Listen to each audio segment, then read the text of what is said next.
To always get the latest Game Tea, do not forget to follow us on social media. You can find us on Facebook at The Game Tea Podcast, and you can find us on Twitter at Game Tea Podcast X. We post memes, gaming news, retweet friends of the pod, and of course, let you know when new episodes are available for your listening pleasure. Links are all available in the description of this episode, so check them out after the show, and thank you so much for listening to the Game Tea Podcast.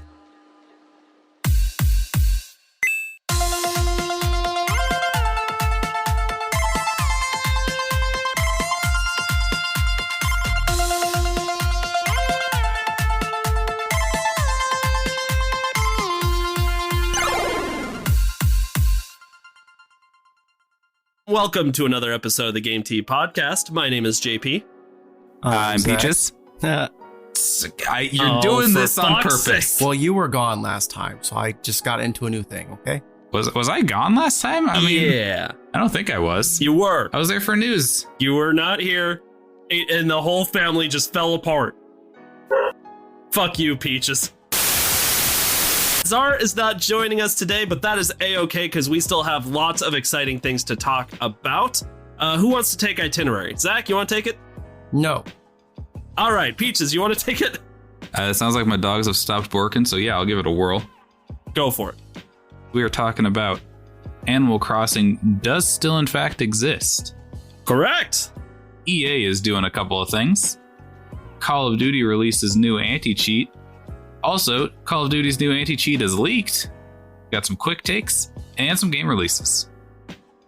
I guess the best place to get started today will be the Animal Crossing New Horizons Direct. Now... Oh, hold on. Yes? We forgot to make some silence. All right, get ready to make some silence. A few moments later. Cool. So that's enough, right? All right, continue. Okay, now before I get into this, I have to admit that despite the fact that like my Animal Crossing hype has been gone for a while, I was really pumped after watching this trailer. Does anybody else here except me care? I watched it and I was like, this is Animal Crossing. Yeah. Okay, that's a good start. I watched it after work and I fell asleep and had to restart from where I fell asleep at. And then fell asleep again. It was very relaxing. I love capping. Yeah, who doesn't love capping? We get sea shanties in Animal Crossing. What more could you want? So let's divide this up into two parts. So we got the news about 2 weeks ago that Animal Crossing was going to get its own dedicated Nintendo Direct sometime around this time, right? Now, we didn't know exactly what was to be expected, but what we did know is that the fact that they didn't want to just share the information outright in the Direct, you know, that there was a Direct to tell us that there was going to be a Direct, although a little disappointing, told us that this was going to be a really huge presentation for Animal Crossing. There was no joke there. It really was. It was 25 minutes of nothing but Animal Crossing news, and I've got to admit, they shoved a lot of really stellar things into this. So we're going to divide this up into two pieces. First, we're going to talk about the free DLC. This is all the DLC that is going to come out and is completely free to everybody who already owns the game. And then we're going to talk about the paid DLC, because there is a paid DLC that's coming out for $25. But as Zach mentioned earlier, it's actually going to be included with the Nintendo like online service. So we'll talk about that here in a little while. Are you boys ready? Ready, Freddy? Sea shanties. All right, so let's start with the free DLC. I would say that the biggest thing that they have coming, well, there's a few of them, but the first thing that they introduced was the Roost. Now, we got a little snippet of what the Roost was in that Nintendo Direct that told us that we were going to have like a bigger Animal Crossing Direct, but none of us really knew what it was, but most of us guessed correctly when we thought it was going to be a coffee shop. So everybody's island is now going to have a nice, fun little coffee shop where you can go and spend your hard-earned bells on a nice cup of coffee. It's supposed to just be another room where you can essentially just spend more time with your villagers, spend more time doing things on your island, and of course, amiibo support within this little coffee shop. So you can use the amiibos to bring visitors to your island more efficiently. It's actually a really cool little addition. What do you guys think? You like a cup of Joe? All right. So here's the thing, GP. If you saved the bells that you were going to spend on that coffee, you could save money and remove one of the few things that makes life worth living. What's that? A cup of joe.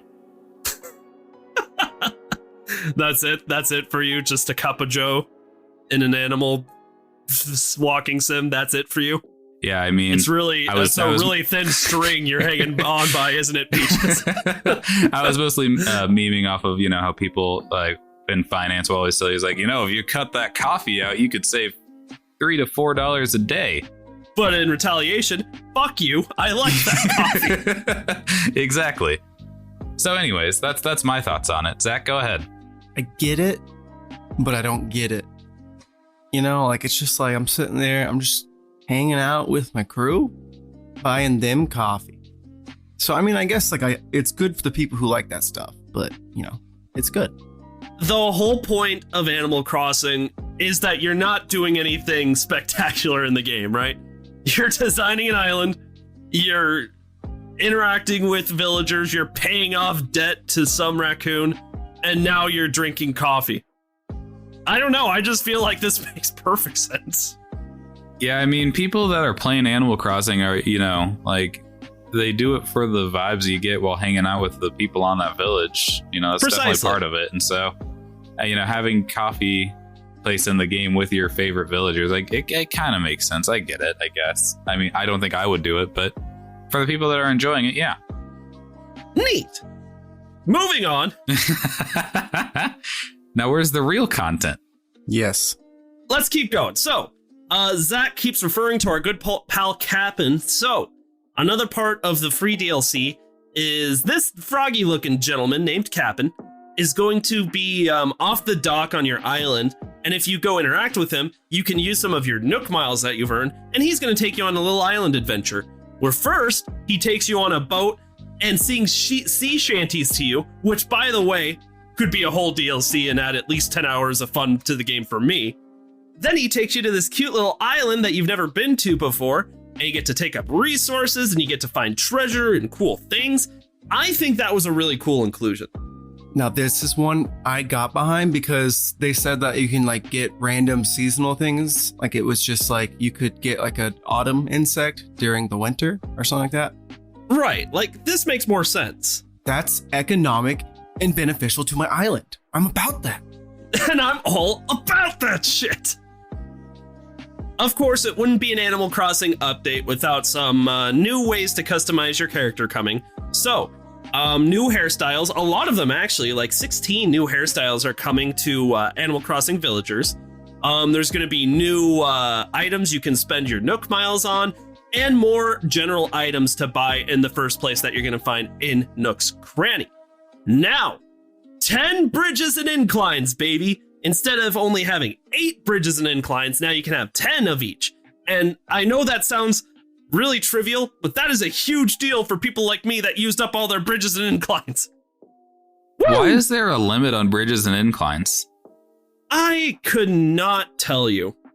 That's a really great question that I do not have the answer to. Obviously, so that you feel satisfaction when you build a bridge or incline. Okay?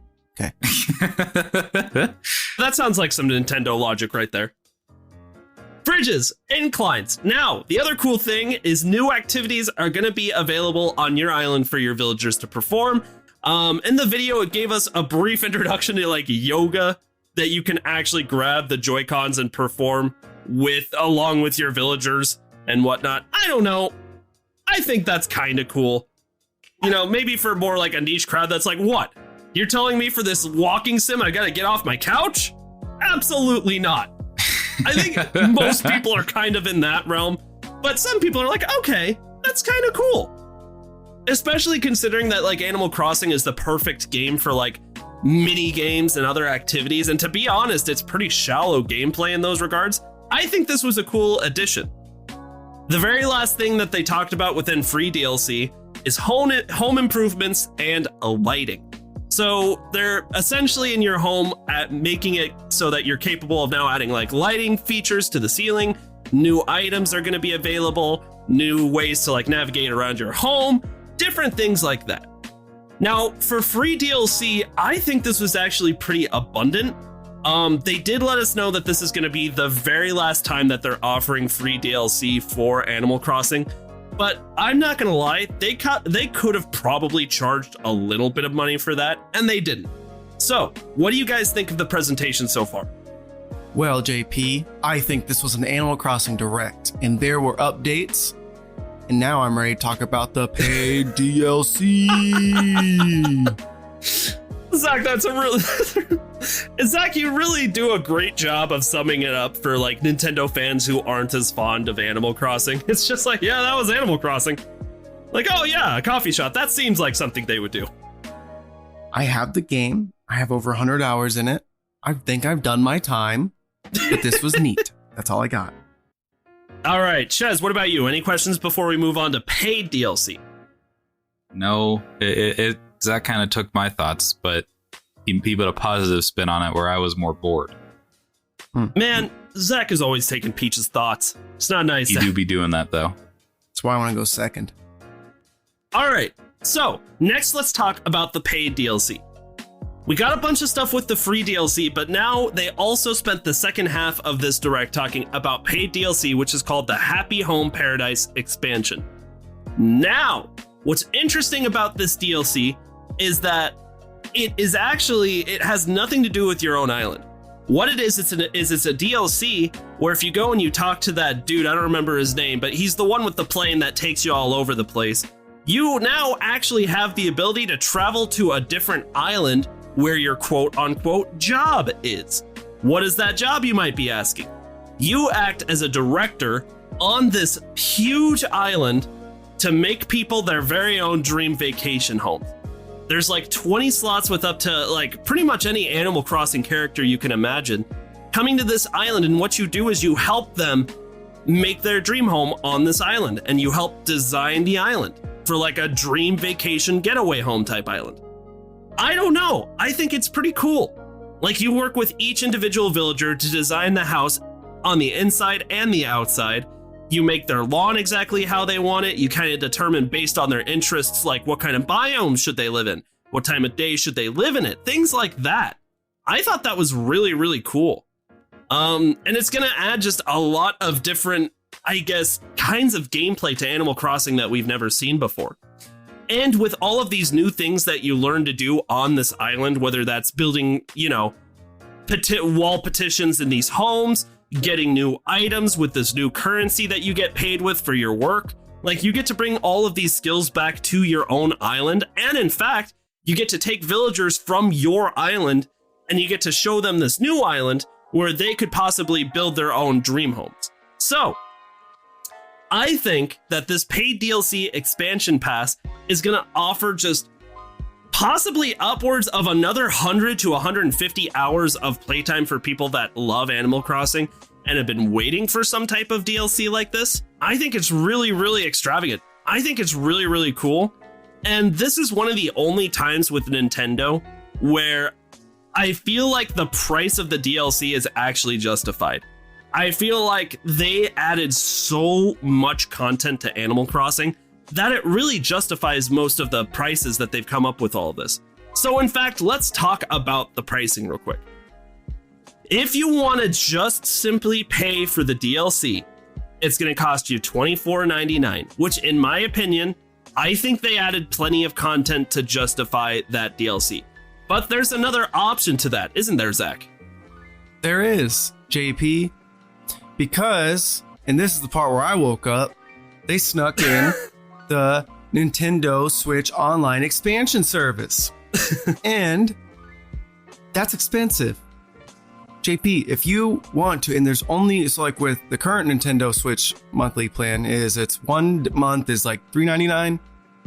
I don't know what the 6-month one is, or 3-month one is, $12.99, and then you just get the 1 year. It's the cheapest for $19.99. Right. All right. But you can also do the family plan, which is $35 for the whole year for 8 people. And then here's what they did is they threw in all the N64's games. All right. And then they said, hey, listen, we're also going to throw in the paid DLC into this. And it's only going to cost you a yearly sum of $49.99, which is pretty expensive. $50. We're getting into PS Plus, categories and Xbox. Not really Xbox Ultimate. Xbox Ultimate's pretty expensive, but yeah. Mm-hmm.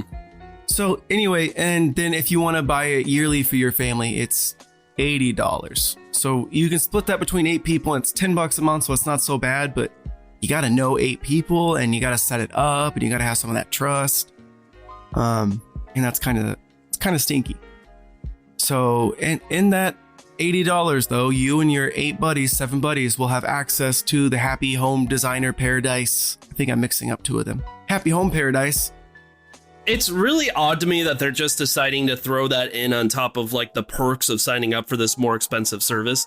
Because it's like, I don't know, what's the cross section of people that are going to be super interested in having the Sega Genesis and N64 capabilities who also want to have the Happy Home Paradise DLC expansion?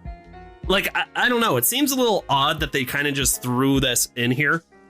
I'm personally not complaining because I fall into like that niche cross section of people who want the N64 and the Sega Genesis capabilities, but also want Happy Home Paradise DLC.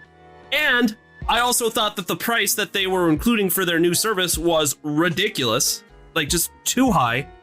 Oh, way too overpriced. So this helps me justify that a little bit. So I don't know, them throwing this in there like that, I'm actually happy about, but I also have to recognize that, like, what about those people who don't give 2 shits about Animal Crossing but want the N64 capabilities and the Sega Genesis capabilities? I don't know. That's just my opinion. But that in a nutshell is pretty much what we got out of the Animal Crossing Direct. I thought it was really cool. As somebody who thought Animal Crossing was pretty much dead, I still genuinely believe that this DLC would have been more well received like a year ago, where the game's been out for 6 months at this point. People have ran out of things to do. Like, I think this would have been super effective about a year ago, but I don't know, better late than never. I'm glad that Animal Crossing is getting a little bit more new life into it. And that's really it. What do you boys think? Slight tangent still. So you're in it to win it. Chester, how do you feel about the Nintendo Switch paid online service? I really feel like I don't understand it enough to... you put me on this family plan, and like I understand that I get online service through Nintendo with this family plan, but beyond that, I don't really know what it does. Fair enough. All right, well, I'm curious how to play out. The optimist in me is hoping that it will be including like GameCube and Wii stuff when they update, and that maybe they'll use this extra money to actually get good servers and a voice chat system and maybe even a party system. Right, Zach, you're sounding crazy right now. Things that were in the original Xbox. I was about to, like, who's going to tell them? The pessimist in me says that this is just what it is, and Nintendo be Nintendo sometimes. God damn, do they be Nintendo sometimes? It's, with this DLC is one of the rare cases where I'm like, okay, I feel like this is very fairly priced. I feel like they've added a ton of content that justifies the price for this DLC. But that is not Nintendo's strong suit. Where Nintendo gets you is having the cheapest console on the market to draw you in, which is good, which is fine. But then, like, where they make a lot of the returns on their money is doing stuff like their online services or never putting their games on sale. It's just how they recuperate some of these losses. Well, so, which in the end does not really, I mean, in the end, if like PlayStation and Xbox and PC are having these sales, in the end, if you think about it, you're probably spending the same amount of money. So for like what, Switch has been out for 5 years now? Mm-hmm. Yep. Their games have, Nintendo like first party games are always like $60, right? That's definitely like something that never goes down. But like their online service before this was like $5, which is cheaper than anywhere else. I mean, yes, but what are you getting for that online service would be my question. I mean, it's a shitty online service, but it is cheap. It's not competent online play. It's not voice chat options. It's not parties. So, like, what exactly are you paying for? I mean, just a lower quality online. But I mean, We all know that going in. But it is cheaper. It is. And don't forget about your SNES and NES games. Hell yeah, brother. Sonic Adventures 2. I'll see you boys there. That's All a, right. That's a Dreamcast game, JP. Fuck. Foiled again. I need them to get Dreamcast in on this. Like Sega Genesis? No. Sega Dreamcast? Hell yeah. I am done talking about Animal Crossing for the day. Who wants to move on to this EA Sports article? I actually figured Peaches was probably going to want this one. I figured me and Zach could tag team this. Zach, do you want to take the first one since it's a shorter one, and I'll take the second one? Sure. EA Sports to remove former Raiders coach John Gruden from the Madden 22 video game. John Gruden said some pretty awful things in email. I don't actually know the full gist of it. I just know that he resigned almost immediately after it leaked. So I assumed it was pretty bad, guys. Pretty bad. So yeah, John Gruden won't only be absent on the NFL sidelines. This is where they got clever writing. He's also going to be gone from virtual ones too. EA Sports is committed to taking action on maintaining a culture of inclusion and equity, the company said. We'll replace him with a generic likeness via a title update in the coming weeks. So I thought that was neat. I don't know. Why is Antonio Brown still playing NFL? Why is he on Madden still? If it ain't about the money.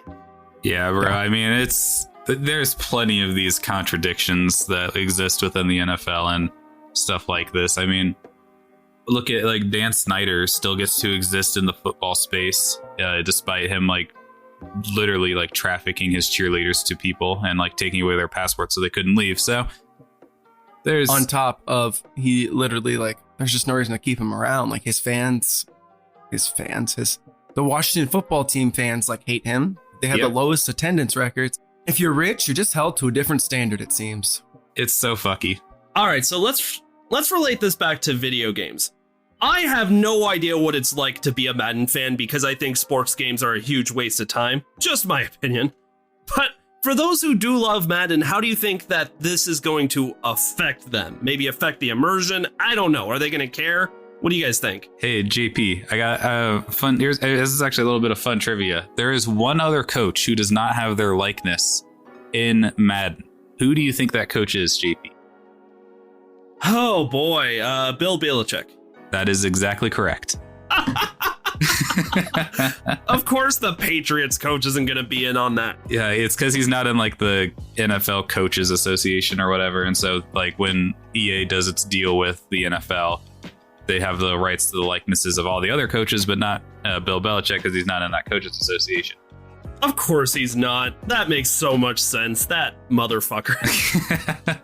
In all reality, I mean, this is a good move to do because, you know, John Gruden's like, again, the actual content of these emails I haven't seen yet, but it's like it's beyond the scope of like just one email that's like 10 years ago that says like he has some racist comments, and like there's a string of emails where he's like racist, homophobic, misogynistic. And it spans, like, from what I understand, it spans from 2012 to, like, 2019, 2020. So it's a good move to remove him from the game. Though, you know, my point with Zach when we were talking about, like, other people is there's so many other, like, shady things that need to be removed. But, you know, they're going to hyper-focus on this one.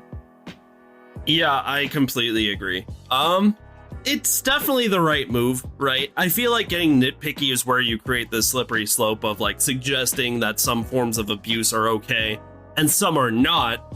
Something I've personally really enjoyed about being a part of the video game community is I feel like, you know, when these game devs or other people that aren't these scummy CEOs see problems, they're really good about bringing them to light. And for the most part, gamers are really, really good about backing them up. You know, about creating pressure on these companies. I feel like what's been going on with Blizzard recently is actually a really great example of that. So I am all for finding small ways to, not even small ways, but just ways to like show these people that perform these heinous acts or do this, that, or the other thing, like, hey, we're not okay with this. I don't know. No matter how mundane it seems, like, I don't know how much John Gruden actually gives two shits about being in a Madden game. I don't know if he cares or not. But nonetheless, like, I think it's important for us as gamers to kind of like stand up to that and like show our support. Fair enough. I don't think there's really much else to say, Zach, unless you had some final thoughts on it. Sports. Your turn. Hell yeah. I do a sport every now and again. Also, I will say that I don't know what the cross section of people who listen to our podcast are, you know, with how much they like video games versus sports. But of course, it's the Raiders. Obviously, this is the Raiders. Come on, it's the Raiders. Who else would it be? That's fair. Bill Belichick. Bill Belichick do have that, like, you know, final boss in a video game type vibe. Yeah, that's what I'm saying. Oh, of course, the Raiders. Anyway, I think we're good to move into the last article. Who would like to take this hold on. one? This actually is a 2A and 2B type of section. JP didn't read the directions. So this one's actually kind of bigger for gaming as the sports gaming genre as a whole, in my opinion. Mm-hmm. This is coming to us from .esports. EA's potential FIFA rebrand reportedly stems from FIFA asking for $1 billion in naming rights. $1 billion? Getting into the article. Last week, Electronic Arts reported the company was looking at potentially rebranding its popular FIFA brand of sports games as it reviews the naming rights agreement with the Fédération Internationale de Football Association, FIFA. Ooh. According to the new report from New York Times, this rebrand hinges specifically on FIFA asking for $1 billion every 4 years to license its properties. Just doing some quick math. That's a cool 250 mil per year. Indeed.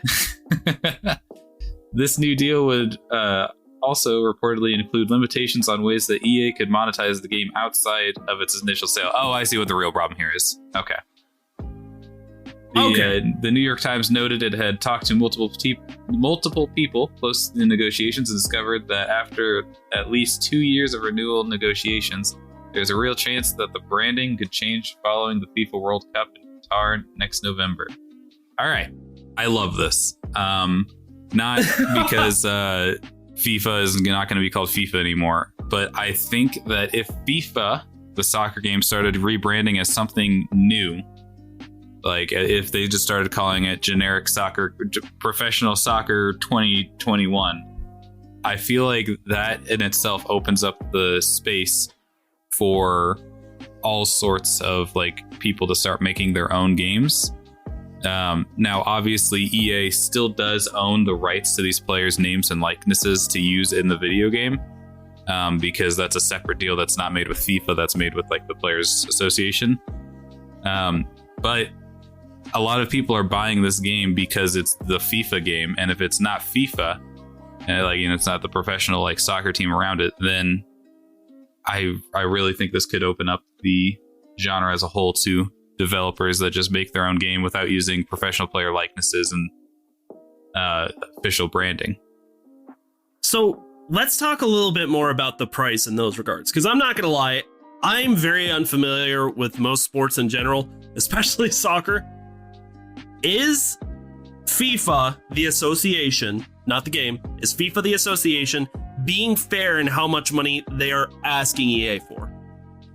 Honestly, if this is probably for exclusive naming rights, I would say yes, because FIFA it makes an enormous amount of money, right? Mm-hmm. Like this is like soccer, we all know, is the most popular sport in the world, and FIFA is the, you know, international association for like soccer. So honestly, yeah, this is probably about what the price point should be. And in all reality, I think that when they're renegotiating, talking about how EA could monetize the game, I think that's really where the problem lies for EA. It's like, it's not about the $1 billion, right? It's about like EA wants to be able to monetize the game however they see fit. And FIFA is like, all right, well, you can only monetize the game for these specific parts. So looking back at a couple of charts, FIFA 20 sold 1.2 million copies. FIFA 21 sold 1.5. So usually these games sell somewhere in the realm of, let's just make an average of like 1.3 million copies, even though I honestly think that's low. So within 4 years, that means that you are selling 5.2 million copies of this game. Now, let's say everybody was buying that at like a slightly reduced price, because not everybody's buying that at launch, right? That's 5.2 million copies. Let's say they bought it for like, I don't know, they waited a couple months for it to go on sale. Now it's like $45. That is an unbelievable amount of money. But JP, that's not where they're making most of their money, baby. Well, where's the money coming from? Microtransactions. Oh, it's EA. How could I forget? Amateur. Come on, buddy. I'm sorry. I should have known. Well, let's say like, I don't know, does 10% sound fair? Maybe honestly, it could be like upwards of 20% of people are like buying shitloads of microtransactions for this game. It's not a lot. It's definitely not a lot. But like, just that 10 to 20% of that, however many million, that's a shitload more money. Indeed it is. That's a ton of money. So 1 billion for the naming rights, I think it's fair, and the EA is still coming out huge on this. And of course, that probably didn't stop EA from acting like they're being victimized in this situation. I mean, of course not, because how dare FIFA punch down on this multi-billion-dollar company? It's like that Simpsons meme. Will somebody please think of the multi-million-dollar companies? I don't know, like, I could see in this instance, because there's literally no gaming company that's more money-grubbing and scummy than EA. If it hasn't happened already, there's probably going to be some type of legal dispute and this long, drawn-out thing that we have to fucking talk about. Or they could just suck it up and pay the money because they can acknowledge that they're still making oodles and oodles of money, but that's obviously not how these giant corporations think.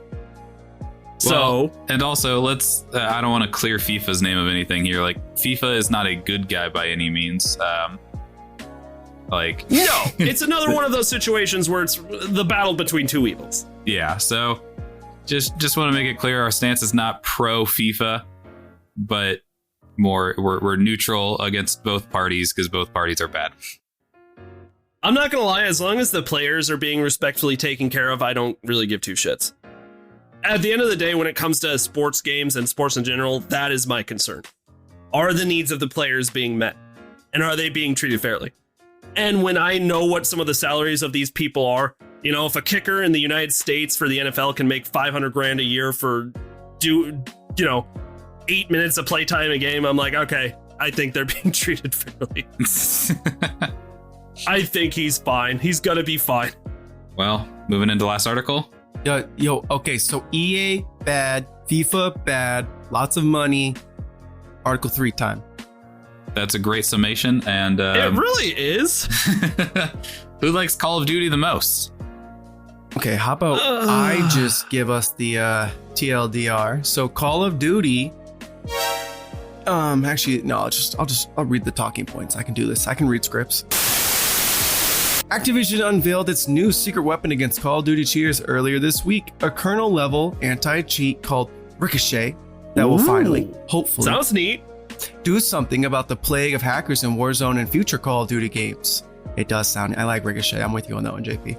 But then yesterday, disaster striked when anti-cheat police department, a Twitter group dedicated to gathering intelligence on cheats and to detect and disrupt cheating vendors, claimed that the driver had leaked. Really?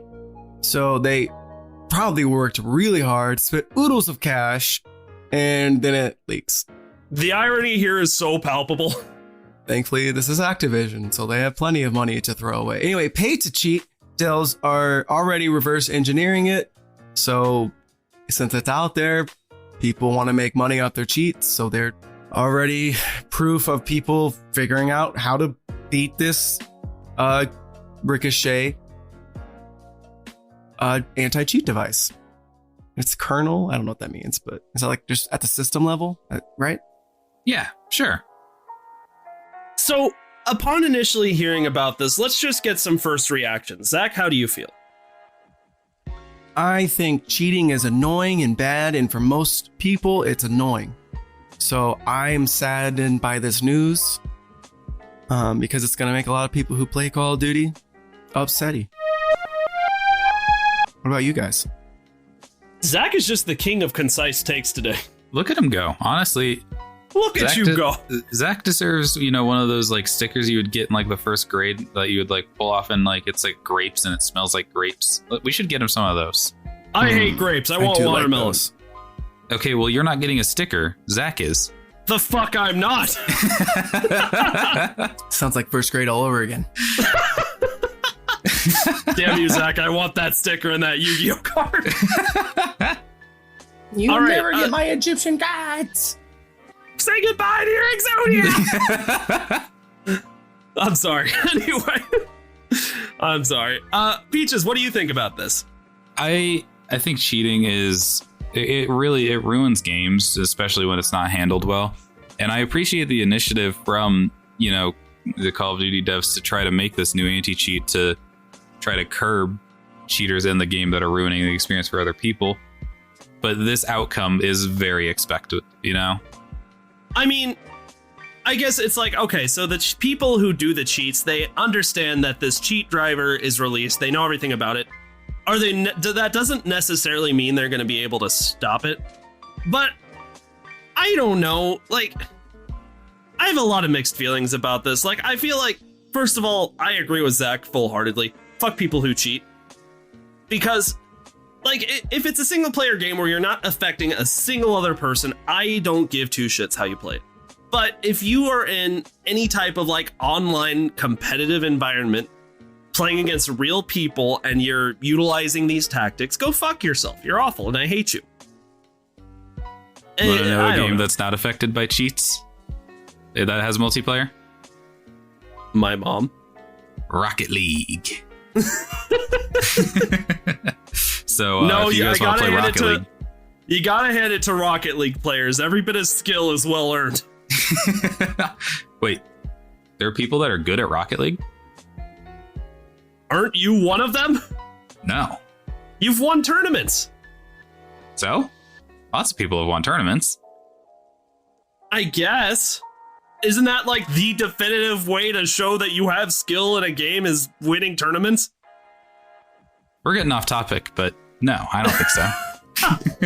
Anyway. Game's biggest questions. That's a good question, actually. That came up with a good question. But you're right, we are getting off topic. So, yeah, fuck cheaters. And I never thought I would be in a situation where I have to give props to Activision on anything that has to do with Call of Duty, but you did bring up a good point, Ches. It's excellent that they're like addressing this problem and really trying to do something about it, because people are still playing Warzone. They've been complaining. I guess this is like some sign that they do have integrity. Like, hey, at the very least, we have integrity. Like, if at the very least, hey, for the Dorito eating, Mountain Dew drinking 14-year-olds that play this game, we want them to have a good time and be able to win and play fairly. Like, so I agree. It's good on Activision's part that they're doing this. Like I said, despite the fact that it's been, Ricochet's been leaked and we understand it, I don't think the cheaters are necessarily going to be able to do anything about it. But fuck them. I don't care. Screw them. I'm glad they're gone. Yes, sir. And that's about it. Anybody else have anything to add before we get into some quick takes? Let's quick take. Who wants some today? All right, I'll take the first one and I'll just kind of pass it around, eh? Okay. Take one down, pass it around. Actually, you know what? I think Zach's onto something. There's 3 quick takes. There's 3 of us. Zach, take the first one. JP, take number 2. I'll take number 3. Yeah, why not? Steam has banned blockchain games. What did blockchain do? Blockchain is the cryptocurrency thing. So cryptocurrency is stored via blockchain and it's supposedly unhackable currency, but these blockchain games are trading cryptocurrencies and NFTs in games. And it's I don't know, everything revolving crypto is kind of shady, but continue. That's it. I kind of get it. As 'Cause tech savvy crypto is as confusing. as tech savvy as I am, and I'm very tech savvy, I do not understand cryptocurrency, so I'm no good here either. Yeah, it's because I think the reason they banned the blockchain games is because it's the laws around it are. It would be hard to monitor these games if they were breaking laws involving like gambling and stuff like that when they're using stuff like cryptocurrency. Right. So I think that's the main thing that's going on here. But again, it's all very confusing because it involves cryptocurrency. Interesting. Well, right on. Are we ready for our next hot take? I'm ready. All right. Coming to us from IGN by Matt Kim, Final Fantasy XIV surpasses 24 million players, becomes most profitable Final Fantasy game in the series. So, during a recent hands-on preview event for the upcoming Final Fantasy XIV Endwalker expansion, director Naoki Yoshida revealed the Square Enix's popular MMORPG recently has surpassed 24 million players. Furthermore, it is the most profitable Final Fantasy game in the series.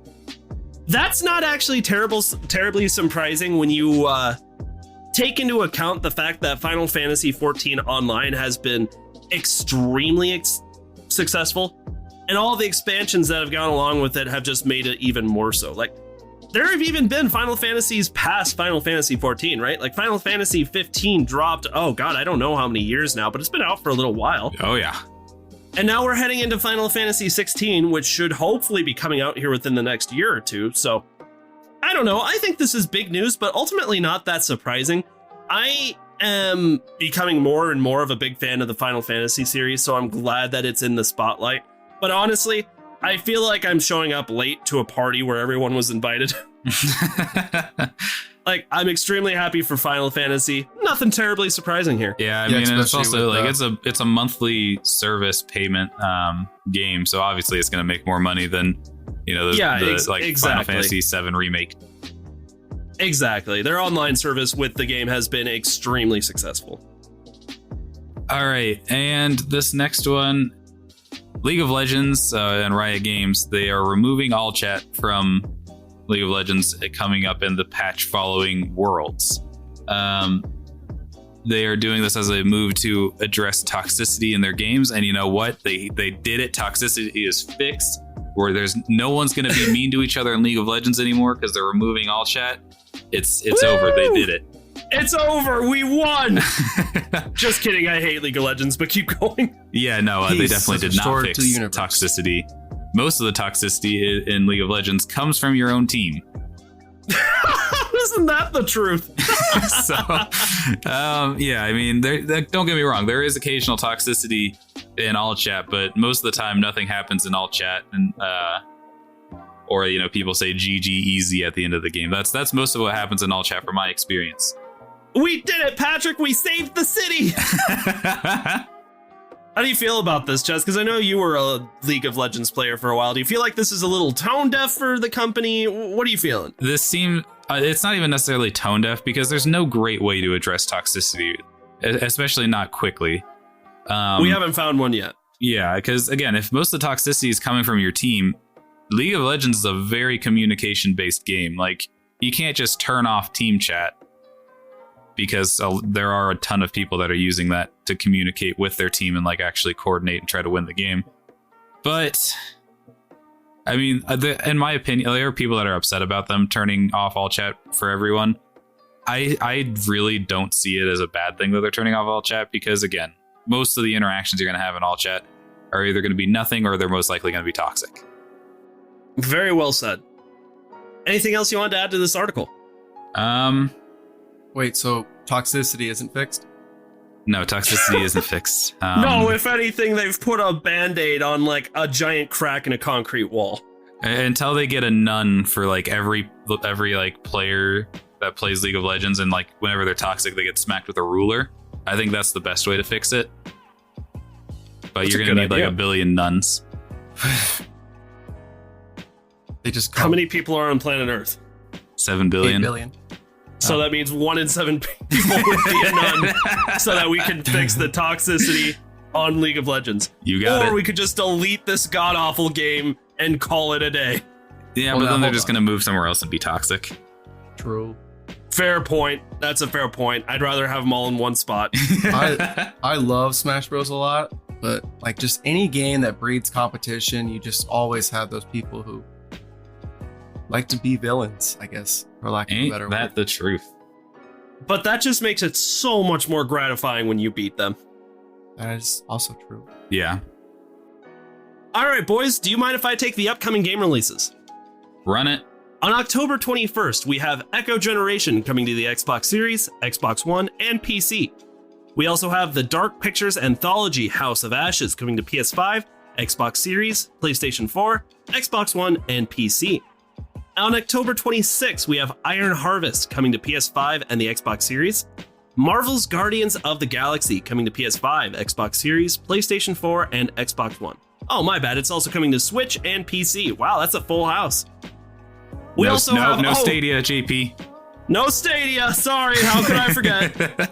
No music, Czar. Don't put in the music. Oh, Peaches, I got one for you. NASCAR 21 Ignition coming to PS4 and Xbox One Fuck and yes. PC. Yes, Yeah, I mean, I'm going to Yes. play as Jeff Gordon. I know you love race game. I do a car. And and finally, Workshop Simulator coming out to PC.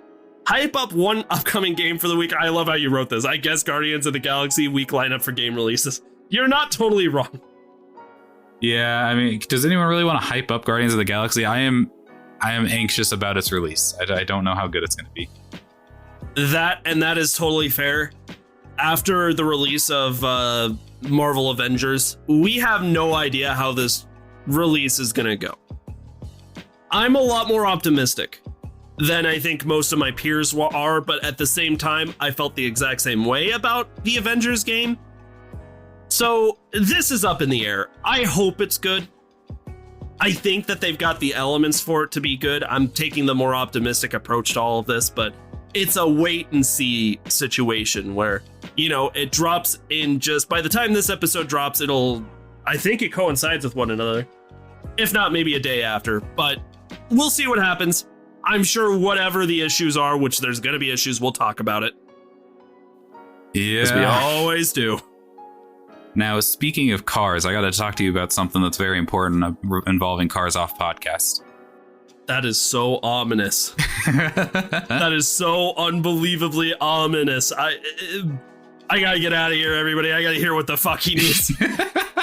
It's driving me crazy. So, on Saturday, we are doing an edition of Description Dismay, so do not miss that episode. And in the meantime, thank you all so much for joining us on another episode of the Game Tea Podcast. We'll see you in the next episode. Play Metroid You Dread. just got your Game Tea. Zach, What? Zach, you have a line. Bye. Later. Did you say something about Metroid Dread? Buy it. That's a good take. If you like what you heard today and you're looking for more ways to get your Game Tea fix, check us out on Patreon. With bronze, silver, and gold tiers starting at $2 a month, there are several incredible rewards you can receive for supporting the show, such as a follow from us on Twitter, access to a monthly Q&A session, an invitation to our private Discord server, and even bonus episodes of the podcast only accessible to patrons. Your donations will be used to make the show even better. The link to Patreon is in the description with our social media, so go check it out. Once again, thank you so much for listening to the Game Tea Podcast.